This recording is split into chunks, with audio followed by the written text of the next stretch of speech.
मिलकर एक जो है एक अरावली संघर्ष समिति करके बनाया और लगातार 3-4 दिन हम लोगों ने उस पे आंदोलन किया। तो मैं और वीरेंद्र जी एक पहाड़ी क्षेत्र में जब हम गए तो वो एरिया था लालदास मंदिर के पास का एरिया, ऊपर पहाड़ पे। तो हम पहाड़ों को देखने गए कि ये पहाड़ है, कितनी इसकी दूरी होगी, ये कटेगा तो सीधा होगा, सीधा कटेगा, ये इससे कितना नुकसान होगा। तो हमने कहा एक बार जाते हैं। तो 2-4 लोग और भी दूसरे दिन गए तो हमने वहाँ कुछ महिलाएं थी, उन महिलाओं से मैंने बात करा कि क्या आपको पता है कि आप इस गांव में रहते हैं, ये अरावली आपकी जो है पहाड़ कट रहे हैं। तो कह रहे मैडम मेरा बेटा बता रहा था कि हाँ ये जो पहाड़ों को काटेंगे, और यहाँ पर एक गाड़ी आती है, उसमें 2-4 लोग आते हैं और वो रात को आते हैं और जो है उस पर हथियार लगाते हैं और वो खनन करते हैं। मैंने कहा आपको कैसे पता चला? तो उन्होंने बोला कि ये जो हम लकड़ी बीनने जाते हैं, तो लगभग 50 महिलाएं लकड़ी बीनने जाती हैं और वो शाम को उतर कर आती हैं। तो पूरे दिन की वहाँ जो भी गतिविधि होती है वो सब उनको जानकारी।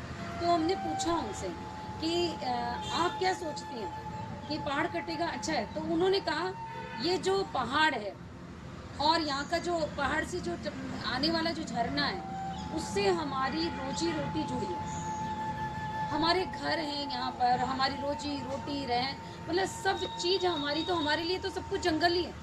तो वो इतनी अवेयरनेस उन लोगों में है। हम गए तो हमें पता चला कि वो अवेयरनेस है। तो यहाँ ये सवाल खड़ा हो जाता है जब हम सवाल करते हैं कि आंदोलनों और मूवमेंटों में लोगों की भागीदारी क्यों नहीं हो पाती। असल में इसलिए नहीं हो पाती कि कहीं ना कहीं जो आरएसएस जैसे संगठन है वो ज़्यादा मजबूती से काम कर रहे हैं, बशर्ते उसके कि हम लोग उतनी मजबूती से काम होकर एक होकर काम नहीं करें। हमें अपनी समीक्षा करने की ज़रूरत है। हम अम्बेडकरवादी विचारधारा से जुड़े, हम गांधीयन विचारधारा से जुड़े, हम जेपीआई मूवमेंट से जुड़े हुए हैं, हम तमाम तरीके के आंदोलनों विचारधाराओं से जुड़े हुए हैं। हम काम कर रहे हैं, हम लगातार काम कर रहे हैं। लेकिन जो कॉरपोरेट सेक्टर और बाजारवादी व्यवस्था है उसने किस तरीके से हम लोगों को, हमारे लोगों को भी, हमारे जो आंदोलनकारी लोगों को भी जिस तरीके से तोड़ने की कोशिश करी, वो लड़ रहा है, निरंतर लड़ रहा है और लड़ रहे हैं, और लड़ने के बाद उस पर केस लग रहे हैं और उसको जेल में भी डाला जा रहा है। आज की तो ये परिस्थिति हो गई कि सीधा जेल में डाला जा रहा है। वही सोनम वांगचुक ने पर्यावरण के लिए लड़ाई लड़ी, लद्दाख के लोकतंत्र की बात कही, लद्दाख के जल जंगल जमीन की लड़ाई उन्होंने लड़ी। लेकिन एक पर्यावरणविद जिसको गवर्नमेंट खुद सम्मानित करती है, उसको शायद मुझे लग रहा है पद्मश्री मिला है, क्या है, कोई अवार्ड उनको पर्यावरण का दिया जो राष्ट्रीय स्तर का अवार्ड था, वो देने के बाद में जब वो सड़कों पर आते हैं, जब वो आंदोलन करते हैं, जब वो क्रांति करते हैं, जब वो इंकलाब का बिगुल बजाते हैं, तो उठा के जेल में डाल दिया जाता है। इसका मतलब है कि हम जो लड़ रहे हैं उससे सत्ता डरती है, और इसी डर के कारण सुप्रीम कोर्ट का आदेश आया और उस आदेश के तहत 21 जनवरी को उन्होंने फैसला सुनाया और उस पर एक छदम रोक लगाई। पूरी तरीके से रोक नहीं है अभी, ये तो चुप कराने के हथकंडे हैं। आज ये चला गया मुद्दा, कल दूसरा आ जाएगा, परसों दूसरा आ जाएगा, आज यूजीसी का आ गया, कल को दूसरा आ जाएगा। तो इसको हम युवाओं को बड़ी समझदारी से समझने की ज़रूरत है। हमें जो मौजूदा हमारे जो सवाल हैं, मौजूदा जो हमारी चुनौतियां हैं, मौजूदा जो संघर्ष है, हमारे अपने जो जीवन के संघर्ष है, उसको समझना जरूरी है। गंगा के किनारे रहने वाले लोगों को की लड़ाई में, गंगा की लड़ाई में अगर गंगा के किनारे वाले लोगों को नहीं जोड़ा तो गंगा की लड़ाई अधूरी रह जाएगी।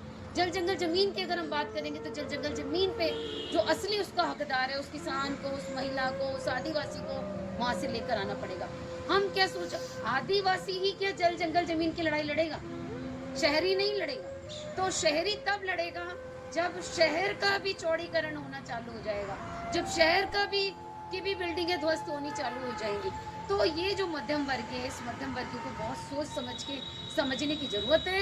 जहाँ भी देश भर में लड़ाइयाँ हो रही हैं, चाहे वो हमारे रोजी रोटी के सवाल, नेचर ह्यूमन सेंट्रिक लड़ाई पूरी हो गई है, सभ्यता, मानव सभ्यता को बचाने की लड़ाई हो गई है, और इन सभी लड़ाइयों के बीच में संवैधानिक मूल्यों को ध्यान में रखते हुए हमें तमाम देश भर में जितने संगठन काम कर रहे हैं, जितने सामाजिक आंदोलनों में जुड़े हुए लोग हैं, उन सबको एक साथ पोलराइजेशन करके एकताबद्ध रूप होकर एक लड़ाई को बल देना पड़ेगा और एक दूसरे के साथ में खड़ा होना पड़ेगा।